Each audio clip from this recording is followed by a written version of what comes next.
¿Alguna vez has sentido que llevas tu casa a cuestas, pero que el corazón se quedó atrapado en otro código postal? Bienvenidos. Soy Loreilis y ya saben que mi pasión es compartir con ustedes esas historias de vida que nos hacen vibrar el alma. Hoy, abro una puerta muy especial para presentarles un relato que nace de esa herida abierta que compartimos tantos, la paradoja de emigrar. Esa decisión agónica de convertirnos en una ausencia para que los nuestros puedan tener un futuro. En Mensajero de Ausencias conocerán a Julián. Él no cruza fronteras con equipaje común. Julián viaja con pedazos de almas ajenas.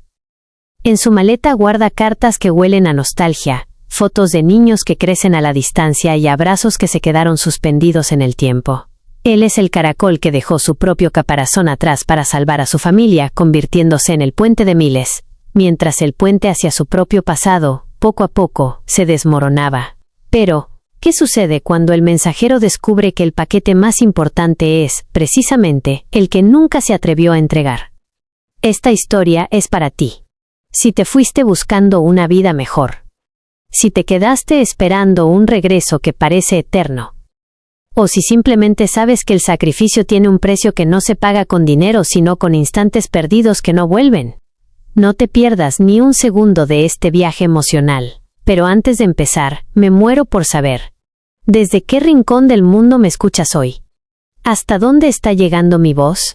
Déjamelo en los comentarios. Bienvenidos a Mensajero de Ausencias. Julián cerró la puerta del pequeño apartamento en los suburbios de Madrid. No llevaba fotos de su propia familia ni recuerdos personales. Su maleta estaba llena de ausencias. Un frasco de dulce de leche artesanal, una carta escrita con letra temblorosa de una abuela en Buenos Aires, y un par de zapatos de bebé que nunca llegaron a tocar el suelo del país de origen. Al llegar a la terminal, sintió el peso de nuevo. No era el peso físico de los objetos. Era la gravedad emocional de los mensajes que custodiaba. Julián sabía que cada entrega era un pequeño funeral o un renacimiento. Él era el hombre que permitía que el caracol, aunque estuviera lejos, sintiera por un segundo el calor de su antigua concha. Pero en el fondo de su libreta, oculto tras los recibos de envío, había un nombre tachado con tanta fuerza que el papel casi se rompía: Elena.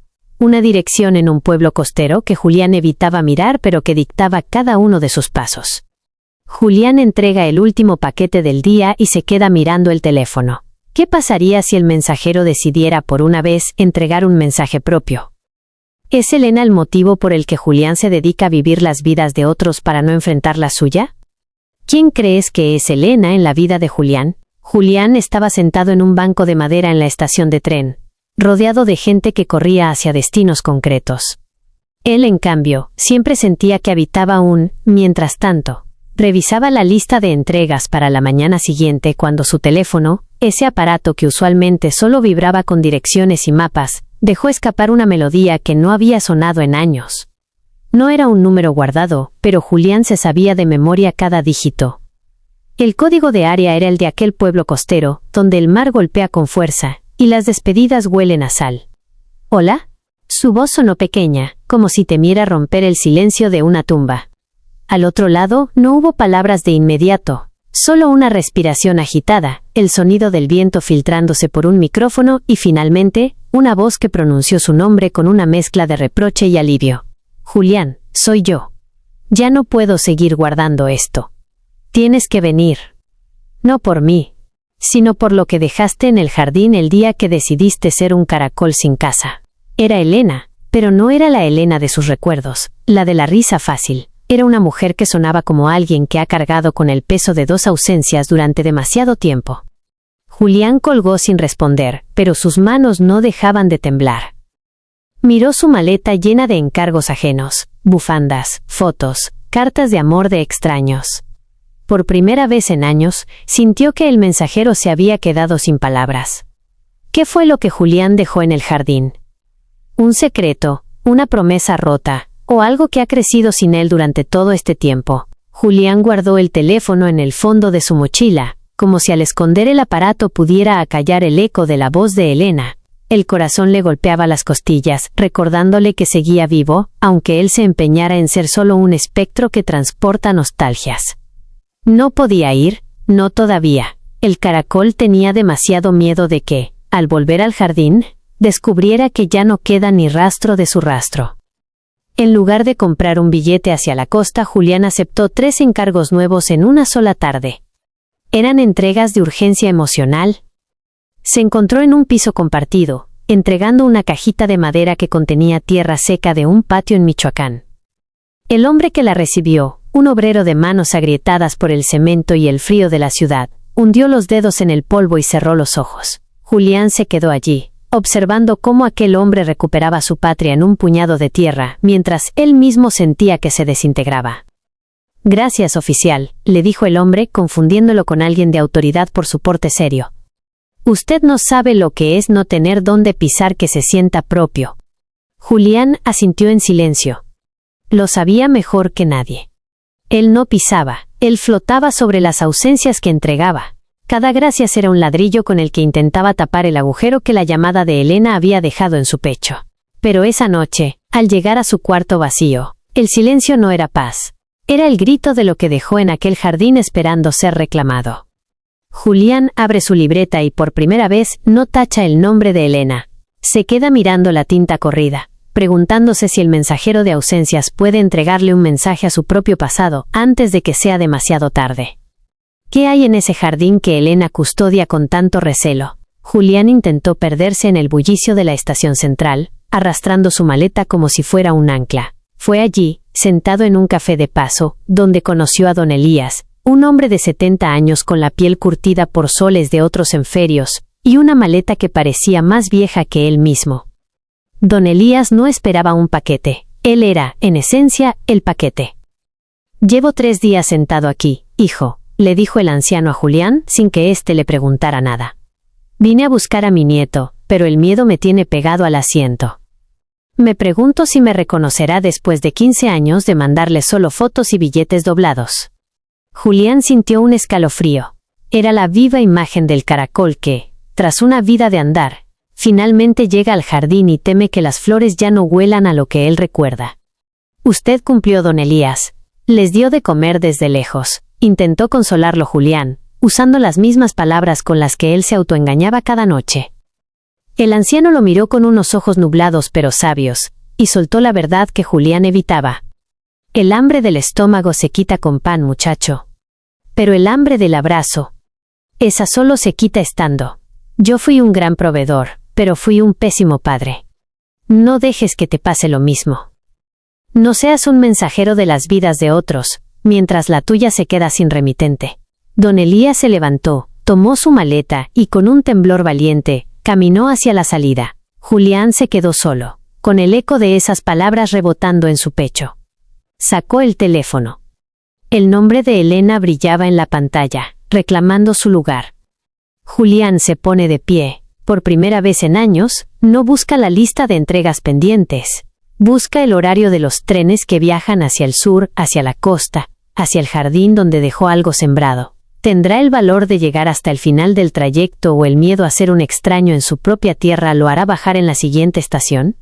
El tren se detuvo con un suspiro metálico. Julián bajó al andén, y antes de abrir los ojos, el olor lo golpeó de frente.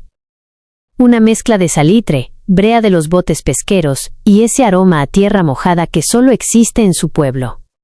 No era el olor de los paquetes que entregaba, era su propio olor, ese que había intentado lavar durante una década. Caminó por las calles que recordaban más anchas, más brillantes. Ahora todo parecía encogido, como si la ausencia hubiera deformado su perspectiva. Al llegar a la reja de madera descascarada se detuvo. El jardín del que habló Elena no era un campo de flores, sino un pequeño cuadrado de tierra frente a la casa, donde un columpio de llanta colgaba inmóvil de un viejo algarrobo. La puerta se abrió antes de que él pudiera tocar. Elena no gritó, ni lloró, ni corrió a sus brazos. Se quedó apoyada en el marco de la puerta, con las manos en los bolsillos de un delantal manchado de harina. Sus ojos, antes llenos de promesas, ahora eran 2 pozos de una calma agotada. «Llegas tarde para la cena de hace 8 años, Julián», dijo ella, con una voz que cortaba más que el viento del mar. «Pero llegas justo a tiempo para ver lo que el mensajero de ausencias nunca pudo poner en una caja». Desde atrás de Elena, Un niño de unos 9 años, con los mismos ojos asustados y profundos de Julián, asomó la cabeza. El niño sostenía un pequeño caracol de tierra en la mano, observándolo con curiosidad, sin saber que el hombre frente a él era el espejo de su propia soledad. Julián soltó su maleta. El estruendo del cuero contra el suelo fue el único sonido que rompió el silencio entre el hombre que huyó y el niño que creció esperándolo. Elena dio un paso a un lado, permitiendo que Julián entrara, no como el dueño de la casa, sino como un invitado que ha perdido el mapa. El aire adentro olía a sopa de lentejas y a madera vieja. Un olor que Julián había intentado encontrar en 1000 paquetes ajenos y que solo aquí se sentía real. «Se llama Mateo», dijo Elena, rompiendo el cristal del silencio. «Tiene tus manos, Julián». Esas mismas manos que decidieron que mandar dinero eran más importante que sostener las suyas cuando aprendió a caminar. Julián sintió que las piernas le pesaban más que su maleta. Se puso a la altura del niño, que lo miraba con una desconfianza mansa. Mateo extendió la mano y le mostró el caracol que llevaba. «¿Sabías que si le tocas los cuernos se esconde?», susurró el pequeño. «Mi mamá dice que tiene miedo de lo que hay afuera». Julián sintió un nudo en la garganta que casi no lo dejaba respirar. «Yo también tenía miedo, Mateo», respondió con la voz rota. «Pasé mucho tiempo escondido en mi propio caparazón, creyendo que si corría lo suficiente, el miedo no me alcanzaría». Elena, desde la cocina, soltó un suspiro que sonó a derrota y a esperanza a la vez. «El problema, Julián, es que mientras tú te escondías, el jardín siguió creciendo. Y Mateo aprendió a regarlo solo. No necesitamos tus remesas para las flores. Necesitábamos que estuvieras aquí para verlas marchitarse y volver a brotar». Julián miró a su alrededor. Las fotos en las paredes eran de momentos en los que él no estuvo: cumpleaños, el primer día de escuela, una caída en bicicleta. Él era un espacio en blanco en el álbum familiar, un mensajero de ausencias que se había convertido en su propia y más dolorosa entrega. Mateo le entregó el caracol a Julián, un gesto de confianza que valía más que todos los tesoros que Julián había transportado en su vida. Julián se sentó en el suelo del porche, al nivel de Mateo. Elena se acercó despacio y, sin decir nada, le entregó una caja metálica de galletas, vieja y oxidada. «Aquí están», dijo Elena con voz suave. «Todas las cartas que Mateo te escribió y que nunca te envié, porque no sabía a qué dirección mandarlas. Siempre estabas moviéndote, Julián. Siempre en tránsito». Julián abrió la caja. Dentro había dibujos de palitos, dientes de leche envueltos en servilletas y hojas de cuaderno, con una caligrafía que iba madurando año tras año. Al ver aquello, Julián entendió su gran error. Él había enviado dinero para que sobrevivieran, pero ellos habían guardado vida para que él tuviera a dónde regresar. «Mateo», dijo Julián, tomando las manos pequeñas del niño, «me fui porque pensé que mi valor estaba en lo que podía comprar para ti. Pero hoy entiendo que el caracol no es más fuerte por correr sin su casa, sino por tener la valentía de llevarla a cuestas, aunque pese, aunque el camino sea lento». Julián no pidió perdón con palabras grandilocuentes. Simplemente se quitó la chaqueta de mensajero, esa que olía a aeropuertos y a vidas ajenas, y la dobló con cuidado sobre el escalón. Se quedó en camisa, vulnerable, bajo el sol de su propio pueblo. Elena puso una mano en su hombro. No fue un abrazo de reconciliación total, pero fue el permiso para dejar de ser un mensajero y empezar a ser, simplemente, un hombre. Julián miró el horizonte, y supo que su última y más importante entrega había sido completada. Se había entregado a sí mismo de vuelta a su hogar.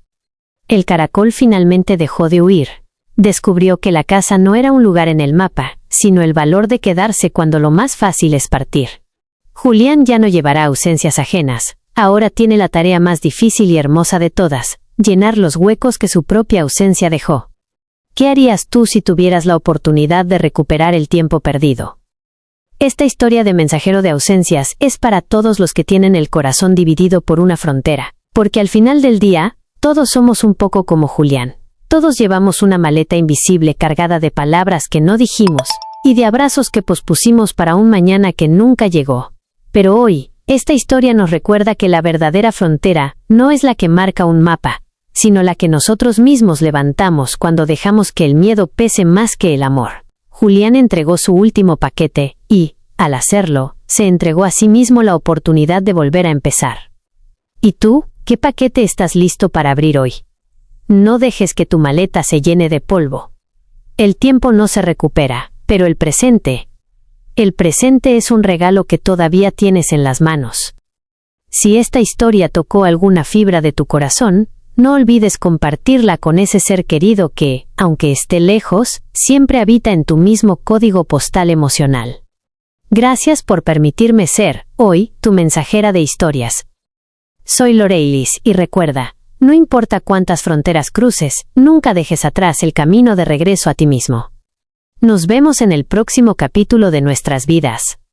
Bendiciones y hasta muy pronto.